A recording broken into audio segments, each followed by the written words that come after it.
Di sebuah desa, daerah yang dikelilingi pesisir, daerah yang nampak ramah dan nyaman, menampilkan seorang wanita berpakaian seksi bersama dengan seorang pria. Mereka berdua terlihat kumuh.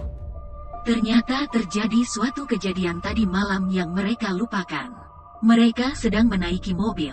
Sambil bercengkrama dengan seseorang sopir berbahasa Mandarin, mereka ternyata mencari kapal feri. Konflik terjadi antara sopir dan mereka.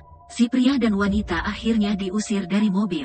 Nampaknya si pria dan wanita ingin pergi dari daerah tersebut. Ketika sampai di pelabuhan, sialnya si wanita melupakan paspornya. Si pria dan wanita pun kembali ke wismanya kembali. Ternyata keduanya sepasang suami istri. Si wanita merenung, begitu pun dengan si pria. Penasaran dengan kondisi malam hari yang mereka terlupa, si pria mengotak-atik video rekaman semalam yang mereka lupakan. Di video, si wanita dan si pria meminum sesuatu yang telah dicampur sesuatu. Sambil mengenakan kalung, tiba-tiba si wanita nampak mabuk. Video jadi samar. Hingga nampak kembali dan menampilkan si pria sedang berusaha membunuh kekasihnya. Dalam rekaman itu, si pria mengubur kekasihnya. Konflik pun terjadi setelah video berakhir. Wanita itu muntah hitam. Dan si pria masuk ke ruangan wanita berada dan menenangkannya. Seorang gadis mengembalikan kalungnya. Tiba di rumah sakit, si wanita diperiksa. Wanita membuka mulut. Dokter mengatakan num-num prai. Wanita terkena penyakit num-num prai yang berasal dari minuman yang telah mereka minum. Tiba-tiba si wanita melihat sekelompok anak kecil yang tersolasi baik mata dan mulutnya. Si wanita dan si pria tiba di pantai. Mereka sedang debat soal video yang terjadi pada malam hari. Rupanya wanita tersebut mengidap penyakit halusinasi yang tinggi. Sebuah festival sedang berlangsung, tapi entah apa.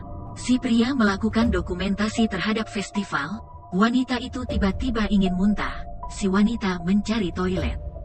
Pria yang melakukan dokumentasi nampak dikelilingi oleh warga yang merayakan festival. Si wanita memuntahkan ular. Kamera si pria dicuri oleh seseorang. Si pria mengejar pencuri itu. Pencuri ternyata menghapus dokumentasi yang dilakukan pria itu. Si pria menangkap pencuri itu dan mengajarnya. Si pria mencari kekasihnya. Nampak wanita itu sedang berada dalam perangkap seseorang misterius. Matanya disuntik. Si pria mencari. Wanita berteriak. Pria bertanya. Mencari di berbagai tempat. Hingga si pria menemukan tubuh si wanita tergeletak. Si pria membawa si wanita ke tempat yang aman. Si wanita menceritakan kejadian yang dia lihat. Mata tertutup, mulut tertutup. Itu yang ia katakan. Mencari informasi mengenai kalungnya. Berada di tempat yang penuh dengan corak budaya. Nampaknya si pria ingin mencari Barmade. Setelah mendapat info, si wanita dan pria pun pergi. Keduanya berjalan. Hingga sampai pada suatu tempat yang aneh. Semua tersenyum padanya. Disambut oleh satu orang wanita. Nampaknya wanita itu memberikan paspor, akan tetapi hanya paspor si pria. Terdengar suara aneh dari luar rumah si wanita. Nampaknya itu suara para penduduk. Si pria dan wanita itu pun pergi. Tiba-tiba satu anak memeluk si wanita. Akan tetapi si pria dan wanita tetap bersikeras menjauh. Kembali ke wisma, si wanita bertemu dengan si penjaga wisma. Penjaga wisma pernah mengalami sakit yang sama hingga ia berobat di semua tempat, tak terkecuali hanya medis di pulau itu yang membuatnya sembuh. Si pria menunggu si wanita di sebuah pelabuhan kecil. Si wanita menemui si pria. Wanita meminjam handphone si pria. Wanita ingin menelpon, akan tetapi si wanita melihat isi rekaman dari handphone si pria. Kaget melihat isi video yang menyatakan bahwa si pria ikhlas akan dirinya berada di pulau itu. Tiba-tiba si pria merobek isi perutnya dan tenggelam. Sontak si wanita kaget. Nampaknya si wanita berada di sebuah kursi dan tertidur. Ia tersadar. Mengingat akan suaminya, ia bergegas ke tepi pantai. Seseorang polisi menginterogasi si wanita. Sambil terbata-bata, dia tidak bisa berkata banyak sambil menunjukkan bukti yang nyata. Si wanita ditenangkan oleh seorang penjaga wisma.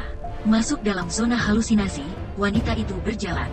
Si wanita melihat suaminya, ternyata bukan. Sambil melihat area sekitarnya, tiba-tiba telepon berbunyi. Ternyata itu suaminya yang berbicara kurang jelas.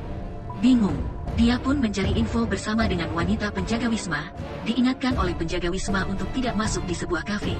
Namun si wanita itu menghiraukannya. Masuk, telepon berbunyi. Suara yang tidak jelas. Muncul seseorang nampak seram.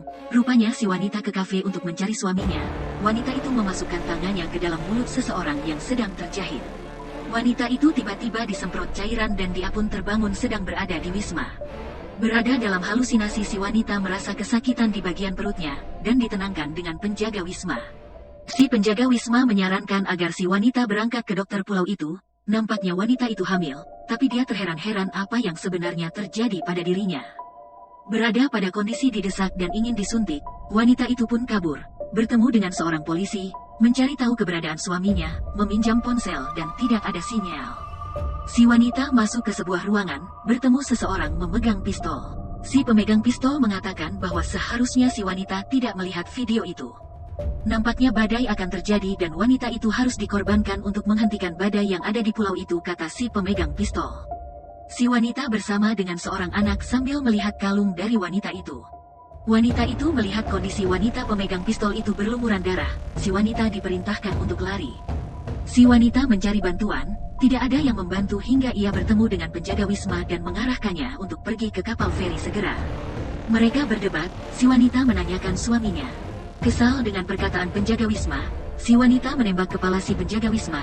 Si wanita pun turun dari mobil, berlari entah kemana, tertangkap, tak sadarkan diri. Dibawa di tempat yang seram, diletakkan di tanah.